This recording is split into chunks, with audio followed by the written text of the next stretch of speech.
BRS కార్యకర్తల విస్తృత స్థాయి సమావేశంలో కేటీఆర్ మాట్లాడుతున్నారు. సిరిసిల్ల నుంచి లైవ్ చూద్దాం. పక్కనే కోనరావుపేట మండలంలో మన ఈర్నపల్లికి మన ఎల్లారెడ్డిపేట కూడా నీళ్ళు ఇచ్చే రిజర్వాయర్ మల్కపేట రిజర్వాయర్. ఆ మల్కపేట రిజర్వాయర్ కూడా ఒక భాగం కాళేశ్వరం ప్రాజెక్టుల. అసొంటి రిజర్వాయర్లు 15 ఉన్నాయి.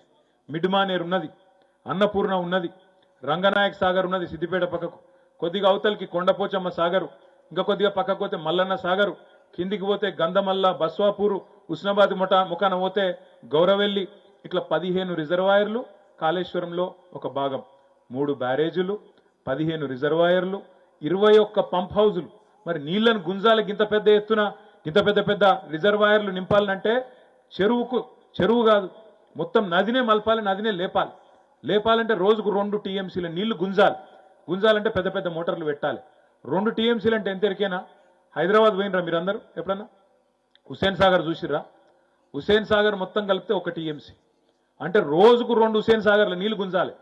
ఆ గుంజి మేడిగడ్డకి వెళ్ళి లేపి అందులో అన్నారంలో పోయాలి, అన్నారంలోకి వెళ్ళి లేపి సుందిలలో పోయాలి, సుందిలలోకి వెళ్ళి ఎల్లంపల్లిలో పోయాలి, ఎల్లంపల్లికి వెళ్ళి మిడ్మానేర్లో పోయాలి, మిడ్మానేర్లకి వెళ్ళి సొరంగ మార్గం ద్వారా మల్కపేటకి వెళ్ళి కిందికి కాలువల ద్వారా ఎల్లారెడ్డిపేట మీదుగా కంచర్ల మీదుగా అటు కిందికి సింగసముద్రం, అది ఒక్క దిక్కు పోతుంది. ఇంకో పాయ అటు ఇల్లంతకుంట మీదకి వెళ్ళి అన్నపూర్ణ, అవతలికి సిద్దిపేట, ఆ మీదికి అటు పోతే కొండపోచమ్మ సాగర్ 618 మీటర్ల మీద. అంటే నెత్తి మీద, తెలంగాణ నెత్తి మీద కుండ పెట్టినట్టు 618 మీటర్ల కాడ అక్కడ ఒక పెద్ద 15 టీఎంసీల రిజర్వాయర్. అటు పక్కకు మల్లన్న సాగరు 50 టీఎంసీల రిజర్వాయర్. మీరు పోయిన తాప అంతకుముందు తాప చూసిండ్రు మీరు. మన నర్మాల చెరువు ఏప్రిల్ నెలలో ఎండల్లో కూడా మత్తళ్ళు దుంకిన మాట వాస్తవమేనా కాదా? ఎట్లా దుంకిందంటే ఈ కాళేశ్వరంలో మేడిగడ్డ కాడ బటన్ ఒత్తితే ఒక్కొక్క స్టెప్ మేడిగడ్డకి వెళ్ళి అన్నారంకి వెళ్ళి సుందిల్లకి వెళ్ళి ఎల్లంపల్లికి వెళ్ళి మిడ్మానేరుకి వెళ్ళి అన్నపూర్ణకి వెళ్ళి మల్లన్న సాగరు, ఆడికెళ్ళి నీళ్ళు ఇడిచిపెడితే మన కుడెల్లి వాగులో వచ్చినాం. కుడెల్లి వాగులోకి వెళ్ళి నీళ్లు వాగెంబడబడి మొత్తం మనకు అప్పర్ మానేరుకు వస్తే నర్మాల చెరువు దుంకితే, ఆ నర్మాల చెరువు గేట్లు ఎత్తితే కిందికి నీళ్ళు ఇడిచినాం. నీళ్ళు ఇడిచి మధ్యలో 11 చెక్ డ్యామ్లు కట్టినాం. చెక్ డ్యామ్లు కడితే ఏమైనాయి? ప్రతి చెక్ డ్యామ్ కాడ ఇవాళ బ్రహ్మాండంగా మీకు నీళ్లు నిలువ ఉన్నాయి. ఉత్తగానే జరగలే తెలంగాణలో వ్యవసాయం, ఉత్తగానే కాలే మొత్తం తెలంగాణ సస్యశ్యామలం, ఉత్తగానే కాలే తెలంగాణలో పంటలు ధాన్యం దిగుబడి గిన్ని జరిగింది. అని ఇవాళ అంటారు ఒక కాంగ్రెస్ వాడు అంటాడు, అన్న మొత్తం కొట్టుకపోయింది అంటాడు. మొత్తం కొట్టుకోపోలేదురా నాయన. కాళేశ్వరం అనే దానిలో 100 భాగాలు ఉన్నాయి. 100 భాగాలలో ఒక్క భాగం, ఒక్క ముక్క మేడిగడ్డ. ఆ మేడిగడ్డ కూడా ఏంటంటే 1.6 కిలోమీటర్లు, అంటే 1600 మీటర్ల పొడవైన బ్యారేజ్. అంటే దగ్గర మీ వీర్నపల్లి ఈ మూలకెళ్ళి ఆ మూల ఉంటుంది 1600 మీటర్లు, అంటే గంత పెద్ద బ్యారేజ్. ఆ 1600 మీటర్లల్లా 85 పిల్లర్లు ఉన్నాయి. 85 పిల్లర్లలో 2 పిల్లర్ల కాడ సమస్య వచ్చింది. దాన్ని పట్టుకొని మొత్తం కాళేశ్వరం కొట్టుకుపోయింది అంటాడు. జరిగింది ఏంటి అంటే 2 పిల్లర్ల సమస్య వచ్చింది. ఇప్పుడు నిజంగా బుద్ధున్న ముఖ్యమంత్రి అయితే ఏం చేయాలి? నేను ఉత్తగానే అంటలేను, ఇది కాలం తెచ్చిన కరువు కాదు, కాంగ్రెస్ వాడు తెచ్చిన కరువు అని ఎందుకంటున్నా అంటే, బుద్ధున్న ముఖ్యమంత్రి అయితే, రైతుల మీద ప్రేమున్న ముఖ్యమంత్రి అయితే ఏం చేయాలి? అధికారంలోకి వచ్చిన మర్నాడే ఈసారి వాతావరణ పరిస్థితి ఏంది, రైతుల బతికేంది అర్థం చేసుకోవాలి. అర్థం చేసుకొని ఏం చేయాలి? వెంటనే దానికి రిపేర్ చేయించాలి. నేను ఒక మాట మీకు చెప్తా, మీరు ఒక్కసారి మనసుకి ఎక్కించుకొని. నేను కరీంనగర్ పోయినప్పుడు నాతో ఒక రైతు అన్న శ్రీనివాస్ రెడ్డి అని, ఆయన అన్నాడు నాతో, అన్న కేసీఆర్ ఉంటే ఏం చేస్తున్నానో తెలియదు కానీ మాకు మాత్రం అమ్మతో నీళ్ళు ఇస్తుండే, ఈ పరిస్థితి కేసీఆర్ ఉంటే రాకపోతుండే అనే మాట అన్నాడు. ఇలా మొత్తం రాష్ట్రంలోని రైతుల మాట గదే, కేసీఆర్ ఉంటే ఏదో ఒకటి చేస్తుండే, నీళ్ళు తెస్తుండే. నిజంగా కూడా కేసీఆర్ ఉంటే బరాబర్ నీళ్లు తెస్తుండే, మేడిగడ్డను రిపేర్ చేస్తుండే. ఎట్లా అంటారా?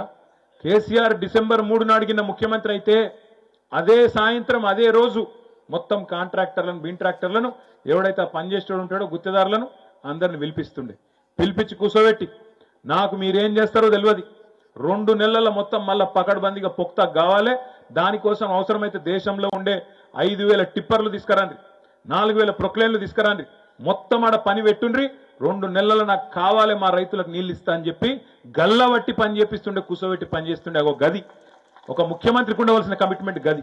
అంతేగాని బట్టగాల్చి మీదేయాలి, నేను గద్దెనెక్కినాక కూడా ఇంకా ఇది వరకు ఉన్నోని తిట్టాలి, ఎంతసేపు ఇష్టం వచ్చినట్టు మాట్లాడాలి అడ్డంపడు.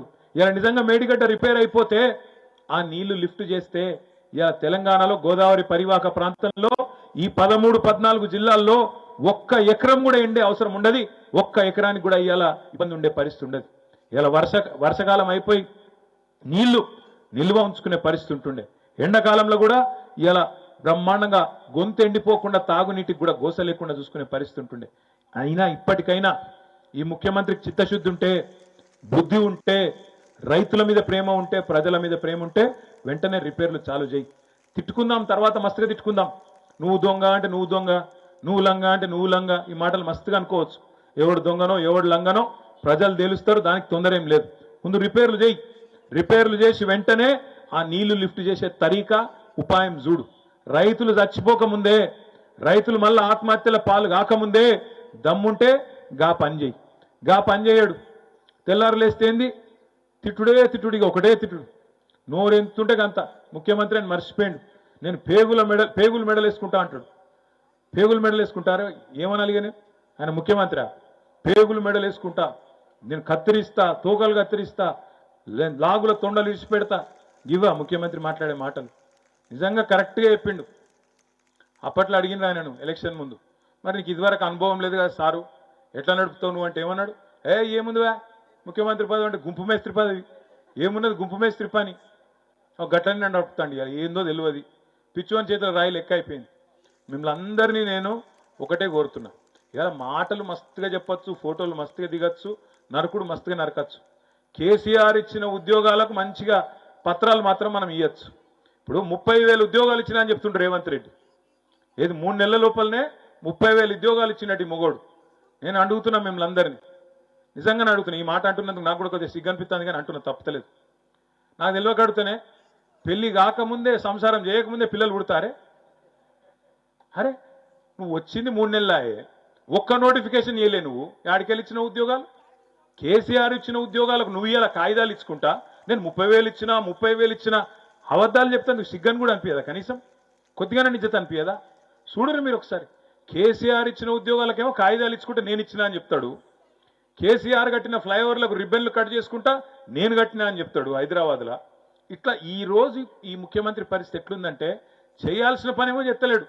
రైతు బంధు పడ్డదా అందరికీ? వీరినపల్లిలా ఎవరోళ్ళకు పడలేదు, ఒకసారి శైలా పట్టుదే పడలే. మరి నరికిండి కానీ బాగా 10,000 ఏముంది, 15,000 ఇస్తా. మరి అడుగురి, మన రైతు సోదరులను అడుగురి, మార్పు మంచిగున్నా. అదే మరి కేసీఆర్ ఉన్నప్పుడేమో కడుపుల సల్లగా కదలకుండా, మీరు అటు ఇటు చూసకుండా, మీరు ఏ రోడ్ ఎక్కకుండా, ఏ బాధ పడకుండా, వారం రోజుల లోపల టింగు టింగు టింగు అనుకుంటా మంచిగా రైతు బంధు పడుతుండే. నీళ్లకు గోస లేకుండే, కరెంటుకు గోస లేకుండే, తిప్పలు లేకుండే, మంచిగా ఏ బాధ లేకుండా అన్నీ వస్తుండే టైంకు. అందుకే మీరేమనుకున్నారు, ఇక కేసీఆర్ ఉన్నాయి, ఇచ్చినాయి అన్నీ ఉన్నాయి కదా, మంచిగానే ఉన్నాయి కదా, ఇది వీడవడే కొద్దిగా ఎక్కువిస్తా అంటుండే, కొద్దిగా దీని సంగతి ఏందో చూద్దాం అనుకున్నారు. అంతేనా? నేను చెప్పింది కరెక్టేనా? మోసపోయింది. అప్పుడే చెప్పిండు కేసీఆర్, మోసపోతే గోసపడతారు, ఆగమైతారు అని చెప్పిండు. అందుకే నేను వీరినపల్లిలో ఉండే మా తమ్ముళ్లకు, మా అన్నలకు, మా అక్క చెల్లెలకు నేను ఒక్కటే విజ్ఞప్తి చేస్తున్నా. మొన్న మరి ఏమైందో మీకు కూడా, అసెంబ్లీ ఎలక్షన్లో కూడా నాకు 200 ఇచ్చారు మెజారిటీ. మీరు వీరినపల్లి మండలంలో 200ఏనా, ఇంకేమైనా ఎక్కువ ఇచ్చారు? ఏడ బాగా వచ్చినాయి? మొత్తం మండలం తమ్ముడు దినకరు, మొత్తం మండలం తమ్మి, వీరినపల్లి గ్రామం కాదు. తమ్ముడు సర్పంచ్ కాబట్టి ఈ ఊరు, కాబట్టి ఈ ఊరు లెక్కనే చెప్తున్నా. నాకు అట్లా కాదు, మొత్తం మండలం చూస్తే మనకు వచ్చింది 200 మెజారిటీ. సరే 200 కూడా నాకు ఎక్కువనే, ఎందుకంటే నేను మొదటిసారి ఎమ్మెల్యే గెలిచిందే 170 కొడుతుంది. దానికంటే ఎక్కువనే వచ్చినాయి కానీ ఒకటే మండలంలో, దానికి బాధ లేదు. కానీ ఈసారి వినోద్ కుమార్ గారి ఎలక్షన్లో మాత్రం 200 మాత్రం సరిపోదు. ఈ బండి సంజయ్ అంటే ఆయనకు బుద్ధి చెప్పాలంటే మాత్రం 200 సరిపోదు. దయచేసి ఒక 4-5 వేల ఓట్ల మెజారిటీ వినోద్ కుమార్ గారికి ఇచ్చే విధంగా దయచేసి మీరు తీర్పు ఇవ్వాలని నేను కోరుతున్నాను. ఎందుకంటే 1-2 కాదు, గిన్ని హామీలు ఇచ్చిరు వాళ్ళు. చదువుకోరు దయచేసి. నేను చెప్పేది ఏది కూడా వాళ్ళు చెప్పిన మాట చెప్తున్నా తప్ప నేను నా మాట చెప్తలేను, నా కవిత్వం కాదు. మొత్తం కాంగ్రెస్ ఇచ్చిన హామీలు.